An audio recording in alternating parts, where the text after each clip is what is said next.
Wild Love by Elsie Silver. Chapter 1. Ford. Dude, Forbes named you the world's hottest billionaire. My best friend, Watson Belmont, announces the title with extra flair to mock me. He makes it sound like I'm a stripper about to take the stage. I ignore him and focus on unpacking the box of cleaning supplies at my feet. Ford. He shakes the glossy magazine at me. This is crazy. My eyes slice towards West, and I give him the blankest look I can muster. He lounges in the high-back chair with his boots kicked up on my desk. Dirt crumbles off the bottoms, making this place an even bigger mess than it already is. It's crazy, all right. Propping my hands on my hips, I turn to survey the old barn that will be the head office for my new recording studio and production company. I'm calling it a barn, but it's more of an empty, dusty outbuilding. Rust-colored holes in the floor lead me to believe there were stalls in it once upon a time. Now it's mostly a big, messy open space with a small kitchenette area near the front door that's separated by a long, narrow hallway. Either way, it sits just a short walk from the main farmhouse on the massive plot of sloped land right on the edge of Rose Hill. And when you open the old barn doors, the view is nothing short of spectacular. The lake butts against the bottom property line, trees frame either side, making it feel like a private oasis. The edge of the small mountain town is a mere 5 minutes down the road.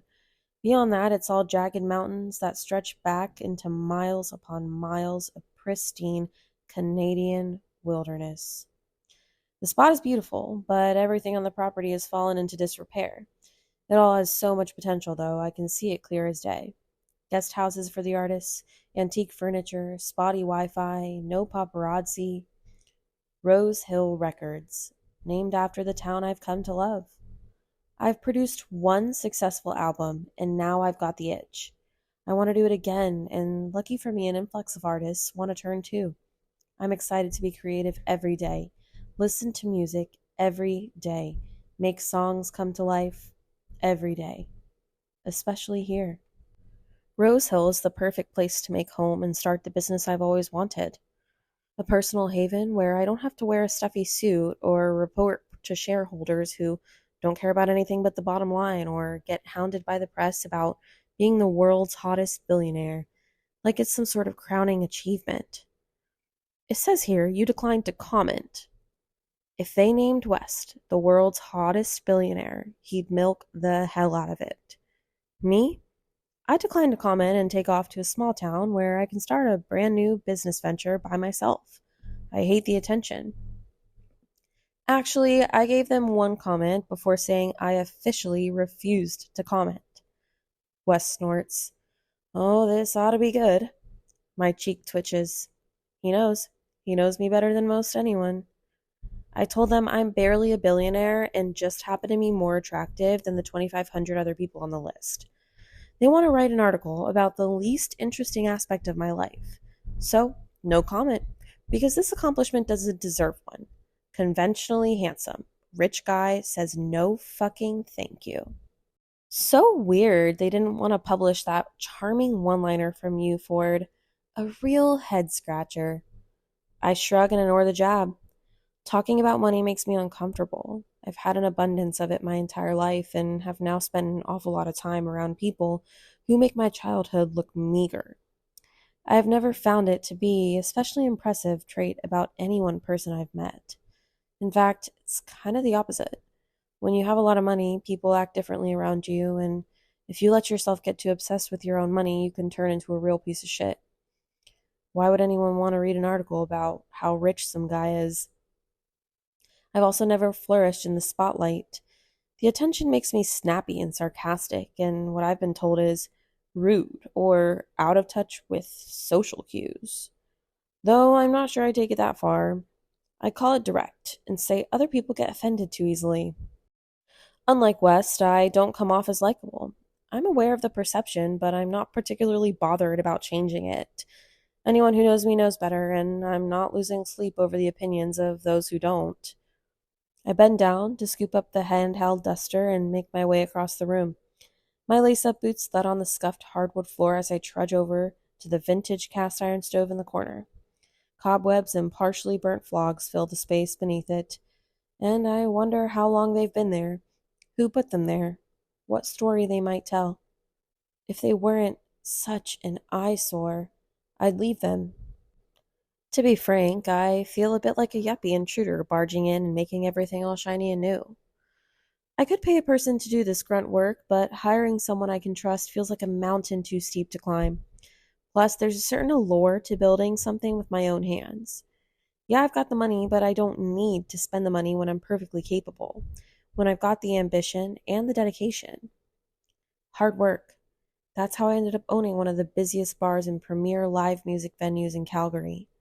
That's how I ended up founding a music streaming app that catapulted my bank account into an obnoxious stratosphere. My dad held plenty of money, plenty of connections, and he could have set me up easily, but he didn't. He was hell bent on my sister and me learning the value of money. But what will all my success from here on out, be chalked up to? Money, connections, luck. And I don't believe in luck. What even is this picture of you? West holds the magazine up from across the room.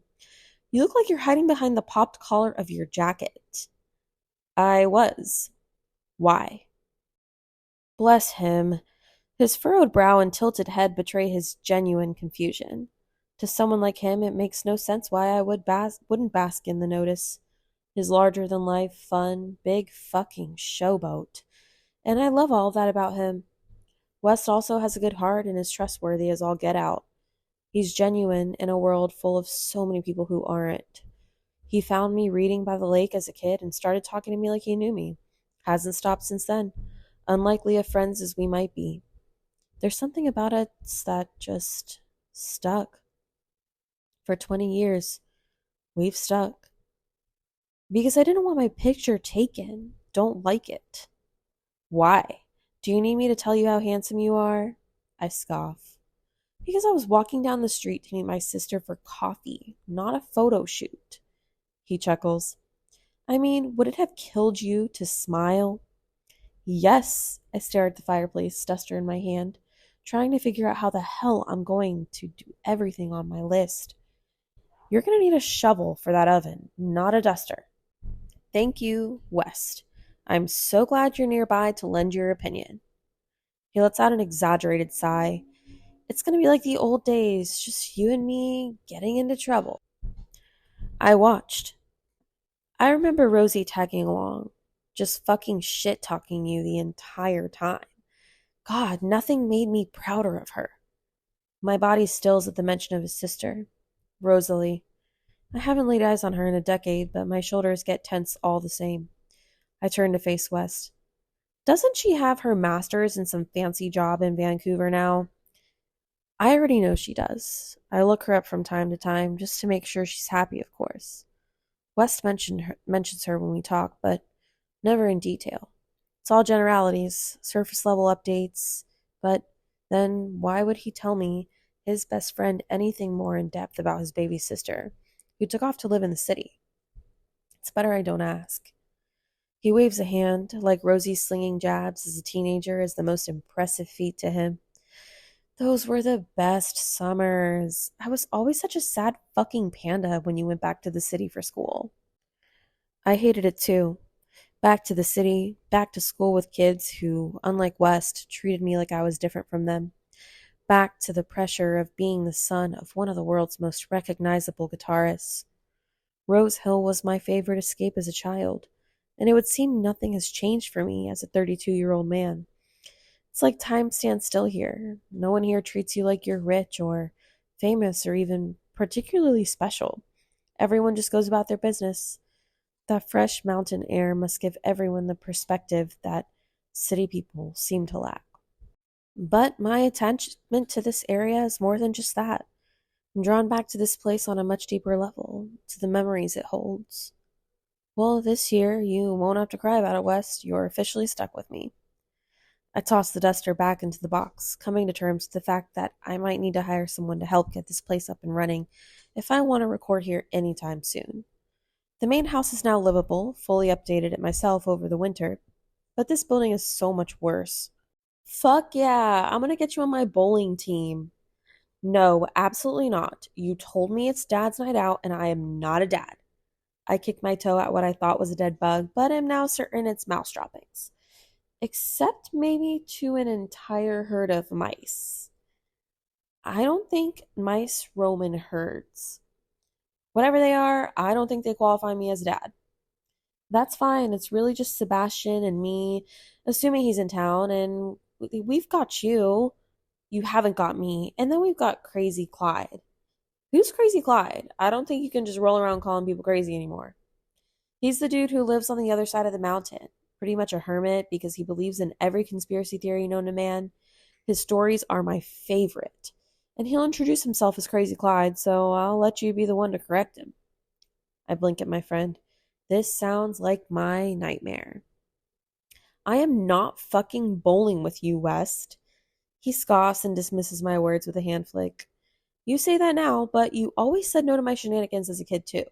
And then you'd be there, emo hair in your eyes, pushing those oversized glasses up the bridge of your nose. He grins at me.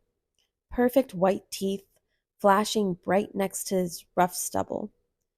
Moody scowl on your face, probably some obscure book of poetry clutched under your arm. I can't help but to snort out a laugh at his accurate description as I shake my head. Get fucked, Belmont. Look at you now. My pointer finger aims straight at him. Don't even say it. As he speaks, his hand makes sweeping, dramatic movements through the air. World's hottest billionaire. I hate you. Nah, you love me. I'm the sunshine to your grumpy. My brows pinch together. What? It's a thing in romance books. A knock at the door cuts him off, and we both turn to look across the barn towards the rickety front door down a narrow hallway that turns sharply into the kitchenette. Who would be here? West whispers like we're in trouble. Maybe we are. I've only been in town for a short while working on the main house, so I have no idea who it could be. My sister Willa would barge in unannounced. My parents would call. My best friend is sitting across from me.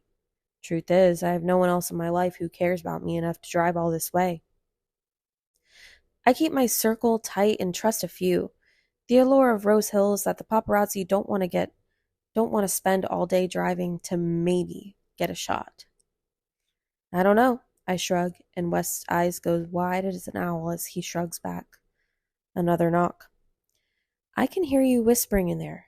A feminine voice I don't recognize calls from the other side of the wooden door. My head goes to Rosie first, but this voice sounds too young to be hers. So, with a heavy sigh, I stride towards the door and yank it open. Before me stands a girl. She's wearing black ripped jeans, black Chuck Taylors, an oversized Death from Above 1979 t-shirt, one of my favorite bands. The garment boasts a few intentionally distressed holes across it. Her pitch black hair is tied in two braids, one down each shoulder, complemented with straight bangs and a slash across her forehead. All of this is topped off with an unimpressed expression on her face. The top loop of a JanSport backpack dangles from her fingers. I don't know how old she is. Young.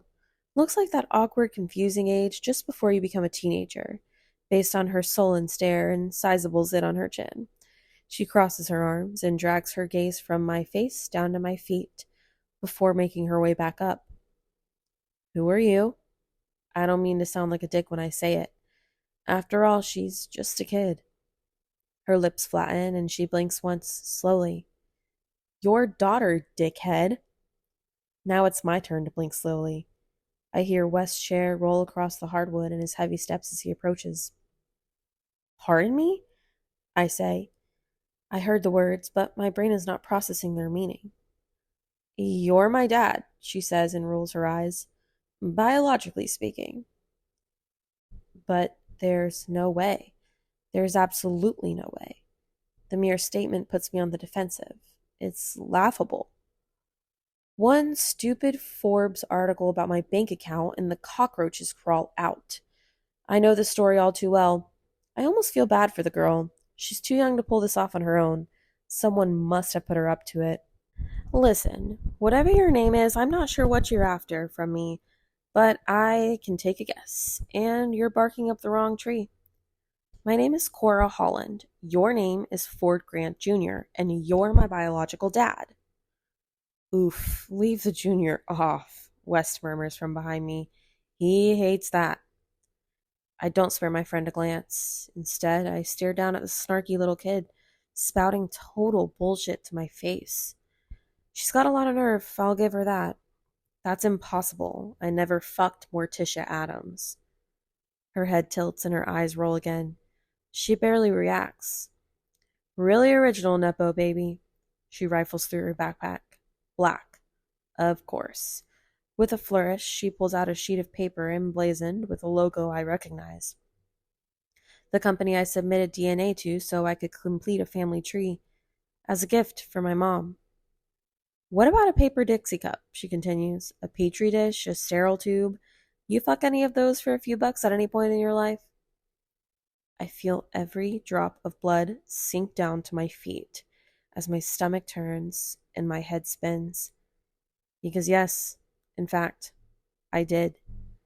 West slaps my shoulder, giving it a firm squeeze as he edges past me and out the door. Right, well, see you at bowling, I guess. And then I'm left here, alone, staring at a young girl who may well be my biological child, and feeling like what I might actually be is the world's most unprepared dad.